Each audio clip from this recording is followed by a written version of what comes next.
নমস্কার, আমি Mahua. Welcome to Mahua cookings. আবারও আমি চলে এসেছি নতুন স্বাদের একটা রেসিপি নিয়ে।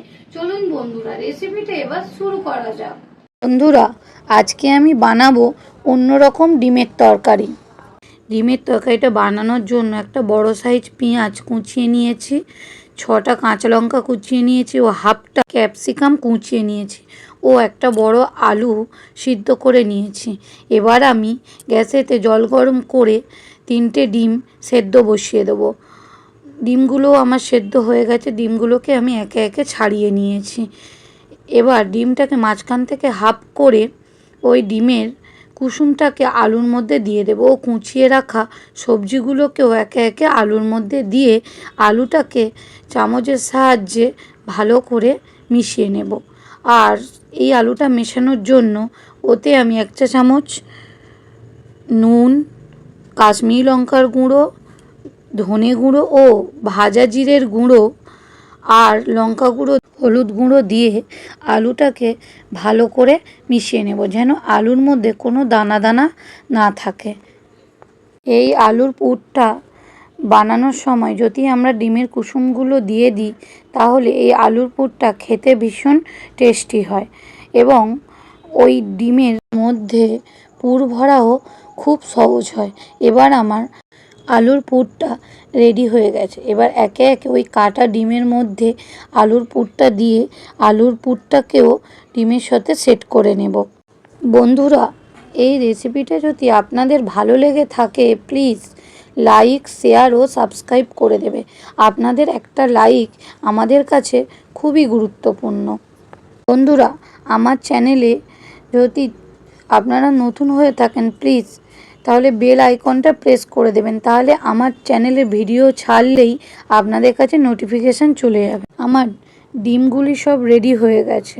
এবার একটা ব্যাটার বানিয়ে নেব। এই ব্যাটারটা বানানোর জন্য আমি এখানে বড় চামচে 3 চামচ বেসন, হাফ চামচ হলুদ গুঁড়ো, হাফ চামচ লঙ্কা গুঁড়ো ও হাফ চামচ কাশ্মীরি লঙ্কার গুঁড়ো ও হাফ চামচ কালো জিরে দিয়ে ভালো করে মিশিয়ে নিয়ে তার মধ্যে অল্প করে জল দিয়ে একটা থকথকে ব্যাটার বানিয়ে নেব এবং ডিমগুলোকে ওই ব্যাটারের মধ্যে একে একে ডুবিয়ে ডিমগুলোকে ভালো করে ডুবো তেলে ভেজে নেব।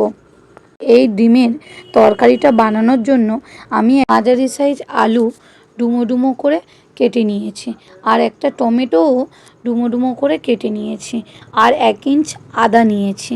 এবার আমার ডিমগুলো সব ভাজা হয়ে গেছে। এবার আমি একটা মিক্সিতে মশলা বানিয়ে নেব। ওই যে কেটে রাখা টমেটো, পেঁয়াজ ও লঙ্কা ও আদা ভালো করে পেস্ট করে নেব।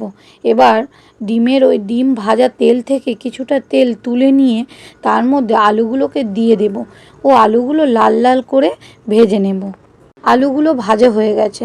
এবার আমি একে একে আলুগুলোকে তুলে নিয়ে ওই তেলের মধ্যে গোটা গরম মশলা ও শুকনো লঙ্কা ফোড়ন দিয়ে একটু ভেজে নিয়ে তার মধ্যে ওই বেটে রাখা মশলাটা দিয়ে বেশ কিছুক্ষণ নাড়াচাড়া করে ওর মধ্যে আমি আদা রসুনের পেস্টটাও দিয়ে নাড়াচাড়া করে তেল ছেড়ে দিলে ওর মধ্যে আমি হাফ চামচেরও একটু বেশি হলুদ গুঁড়ো, একটু কাশ্মীরি লঙ্কার গুঁড়ো, লঙ্কা গুঁড়ো ও ভাজা জিরের গুঁড়ো, ধনে গুঁড়ো দিয়ে মশলাগুলোকে ভালো করে কষিয়ে নেব।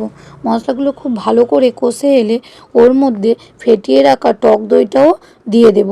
টক দইটা দিয়ে খুব ভালো করে নাড়াচাড়া করব। টক দইটা দেওয়ার সময় আমাদেরকে মনে রাখতে হবে গ্যাসের আঁচটা যেন খুবই কম থাকে, না হলে টক দইটা কেটে যেতে পারে। টক দইটা আমার খুব ভালোভাবে মিশে গেছে। এবার আমি ভেজে রাখা আলুগুলোকে ওর মধ্যে দিয়ে একটু ফুটিয়ে নেব। ফুটিয়ে নেওয়ার পর যে বাটিতে আমি টক দই দিয়েছিলাম ওই বাটিতেই আমি 1 বাটি জল দিয়ে দেব, দিয়ে খুব ভালো করে ফুটিয়ে নেব। তরকারিটা খুব ভালো করে ফুটে এলে ওর মধ্যে ভেজে রাখা ডিমগুলোকে একে একে দিয়ে দেব আর অল্প পরিমাণে একটু নুন দিয়ে দেব। আমি চেখে দেখলাম নুনটা একটু কম হয়েছে। এবার ওর মধ্যে বেটে রাখা কাজু বাদাম ও পোস্ত দিয়ে দেব। তারপর একটু নাড়াচাড়া করে গ্যাসের আঁচটা বন্ধ করে দেব, দিয়ে ওপর থেকে একটু গরম মশলা ছড়িয়ে দেব ও কেটে রাখা ধনেপাতাটাও দিয়ে দেব। নামানোর সময় 1 চামচেরও কম ঘি দিয়ে দেব। ঘি দিয়ে একটু নাড়াচাড়া করে নেব। এই তরকারিটার মধ্যে বেশিক্ষণ ডিম দিয়ে ফোটালে তরকারিটা একদমই ভালো খেতে হবে না। দেখুন বন্ধুরা, তরকারিটা আমার কেমন দেখতে হয়েছে। এটা ভাত, রুটি, পরোটা সবার সাথে খুব ভালো খাওয়া যাবে। ভালো খাবেন, সুস্থ থাকবেন। দেখা হচ্ছে কিন্তু নেক্সট ভিডিওতে। বাই বন্ধুরা।